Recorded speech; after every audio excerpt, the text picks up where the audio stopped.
Happy day, I'm Gloom! And here's the thing, forgive me for speaking my mind before I start, but I've been reacting to a lot of animated channels a lot lately, and I feel as though I've been feeding into something bad. Despite the fact that I was very critical of these animations that I was reacting to, I still felt really dirty after I reacted to them. So I made it a mission to try to find an animation channel that does the same thing, but does it in a more respectable and believable, less exploitative way. And I think I found one, so today we are watching I Was Born in a Prison Cell. Again, it's a very sensational title, however, hopefully this is a channel that you and I can both respect. I was born Friday, November 28th, 2003, in a jail cell. Little Gen Z baby. My mom tried her hardest to get out earlier so she could raise me, but she wasn't able to leave.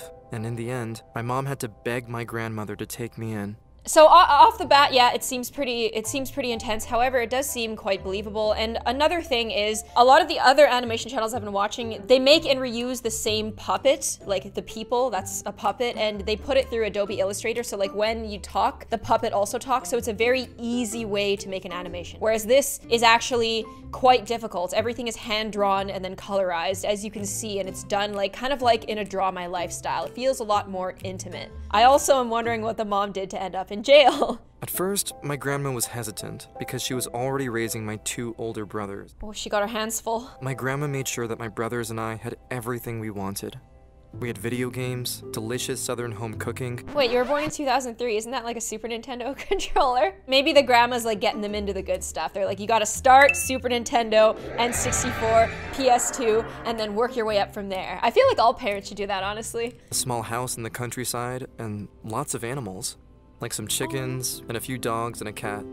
I could tell that my grandma loved me and my oldest brother the most. She always made sure that we were well fed and loved, but I couldn't say the same for my second oldest brother, Jimmy. This is a common trope in these animations. It's like pregnant women, and it's the grandmother or mother or parent not loving everybody equally, and there being a source of animosity because of that. So despite the fact that this is an overused kind of theme, it's okay. We're gonna keep our minds open. My grandma always treated Jimmy badly, and yikes. sometimes I would hear him crying at night.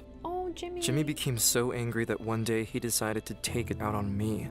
After that incident, I never forgave him, and even to this day, we still have our differences. Have you ever been in a fight with your sibling that's so bad that you're like, I'm never going to forgive them for this, ever? Because me and my sister used to like get in fights like that, like insane fights all the time, and after I'd be like, I'm never gonna forgive her for this, but then like the next day we'd be fine just because like we were way too close. It sucks how these guys remained kind of like distant after that one outbreak. Unlucky. But apart from Jimmy, everything else in my life wasn't too bad. I made the most of what I could in my situation. When I was about 11 years old, my grandma started to get really sick. Oh yeah. She would often be bedridden for days, and it got so bad that we decided that she needed to go to the doctors.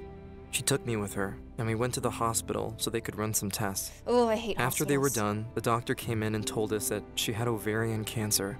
That's a really cool looking doctor, but that's like a lot for a little kid to handle. Where's the grandpa? It sucks how like there weren't enough adults that like they couldn't leave the kids at home for this. When I heard that, I started crying, but all my grandmother did was sigh and pull out a mint from her bag. She gave one to me and one to herself. A mint? Is she one of those grandmas that collects all like the free mints? You know, after you eat at a restaurant and you get a free mint? I've known a lot of mint hoarders in my life, and I don't like it unless it's those mints with like the chocolate in the middle. Those are my favorite kind of mint hoarders, but I feel like a lot of places cheap out and don't give the chocolate covered mints very often. On the way home, I asked her what this meant for our family. That's a deep question, son. I don't know, honey, but if it's time for me to go, then let the Lord take me and judge me. My grandma fought it for almost a year, doing everything from chemotherapy to CAT scans.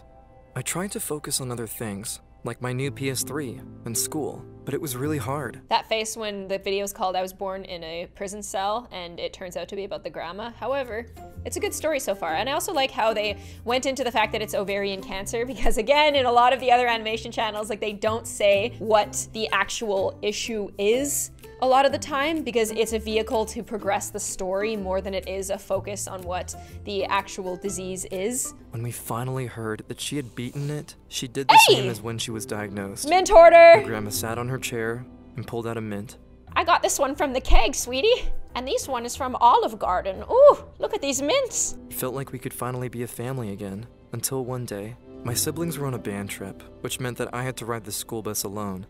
When I got back to the house, I saw my Aunt Diane sitting on the front porch with my grandma. Ugh, Diane. And told me that she had gotten sick again, but Oh, this time, no. she had liver cancer. Oh no, it's spreading, and she had to call in for some backup, so Diane's here. Ooh, 2 minutes in and I'm already, like, my heart already hurts, but like not in, you know, the typical way. This is more of a way. After that day, my grandma just kept getting worse and worse.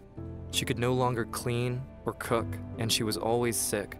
2 months later, she was put on hospice, and all she could do was lay on the hospital bed. Hospice, that's a big word for an animation. I'm sorry, I'm telling you guys, like, this is better, isn't it? Tell me it's better. On Thanksgiving Day, we had a small dinner to celebrate my mom and my grandma coming home. Hey, Mama's out of jail! Eventually, we had to put a bedpan in because my grandma wasn't able to walk properly anymore. My school made cards for her, as well as a huge banner for us to hang in the living room. It's so cute when like classmates do really nice things like this. I saw this video on Reddit the other day that was like all of these kids that like pitched in and like got their teacher new shoes because the teacher's shoes were stolen, and he cried, and I was like, oh, I could watch that kind of stuff all day. It's just so cute when classes do that. And if you're in school right now, then find a way to gather everybody together and pitch in like $5 and get somebody who needs something, a little something, you know? A week before Christmas, my grandmother asked us to take it down. We took it down unwillingly, as the banner gave my mom and my siblings a small glimmer of hope that my grandma would get better. It could be the case that the grandma, like the grandma said at the very beginning, like, if it's my time, and I can be judged after I pass. So it could be the case that like the grandma's like ready to go. Like she's kind of accepting her fate. And this is something that's really tough for someone who's younger to deal with. And it's also something that I personally don't understand. And it could be because like I'm relatively young. I just can't see it getting to a point where you're like, I'm ready to go. Like how? It's so scary. Like at least try. The day before Christmas Eve, my grandma's chihuahua started barking at the front door for no reason. I tried to get her to stop, but she kept barking and wagging her tail. An hour later, my grandma looked at me and said, "Robert's here. He pulled in on his Harley a while ago." My grandpa used to own a white Harley Davidson with purple wings painted on the side. Grandma even told me where he was standing and told me to wave and say hi. What? I waved while I choked back tears. I didn't have the heart to tell her that Grandpa had passed many years ago. Oh, okay, I have to tell you guys a story. One sec. I gotta grab my chihuahua.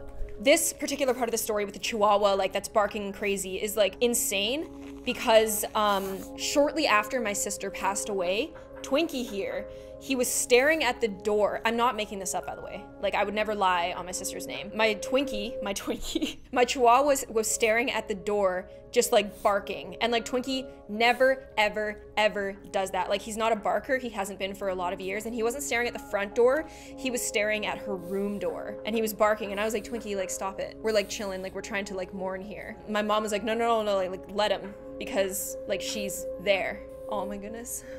That's so sad. Maybe chihuahuas can see. Can you see through time, Wink? He doesn't look very smart, but he can see through time. No, but seriously, like every time I watch these kinds of videos, I'm like, I don't believe that. With this, it's like, okay, like you wouldn't be able to just like pull this out of your butt. There's too much detail. There's too much heart. The grandpa had passed away. And the dying grandma's like, no, he's here. That's why the dog's barking at the door. Like, he's chilling. I can see him. Like, this is crazy. This is like, with most of these videos, like, I feel like I'm gonna puke and disgusted. But like with this one by minute videos, I'm like, yes, yes, queen. A little while later, my mom walked in and saw me crying. She asked what was wrong. My grandma looked at her and said, "Your daddy's standing by the fireplace." Oh, he's walking around the house. After that night, my grandma's health deteriorated rapidly. Oh no, that could have been like a sign that like it was time for her to go. I probably sound like such like a hocus pocus, like, oh, it's a ghost kind of person, but like, I don't know, maybe I am. And the day after Christmas, my grandmother passed away. A month after the funeral, my mom ran away, leaving my two brothers and me to fend for ourselves. Okay, wait, why? I understand that the mom's going through a lot right now, like both of her parents have passed away, but like, come on. Is it because like you were in prison for so long that you're like used to not raising them and now it's like a little much for you? I don't know, wouldn't it make you happier to be around your 3 cute sons? My brothers were old enough to live on their own, but I had to go stay with my uncle. He was a kind man and took great care of me. He made sure I had everything I needed and only ever asked me to do simple chores in return. The family members in this family, like the extended family, is very, very helpful. Because I feel like a lot of extended family members, like they don't want to like raise somebody else's kid. Even though there is a blood relation, a lot of people won't go above and beyond like the other members of this family are doing. So like it's very sweet. But it's safe to say that our protagonist here is really going through it. Like it's just been like one bad thing after another. During that time, a lot happened. I tried to be a good kid for my uncle. Doesn't look like it. Jeez, what are you doing? Are you gonna steal a car? Stealing cars, anything that would numb the pain that I felt. I met someone, and for a moment, I thought it would get better.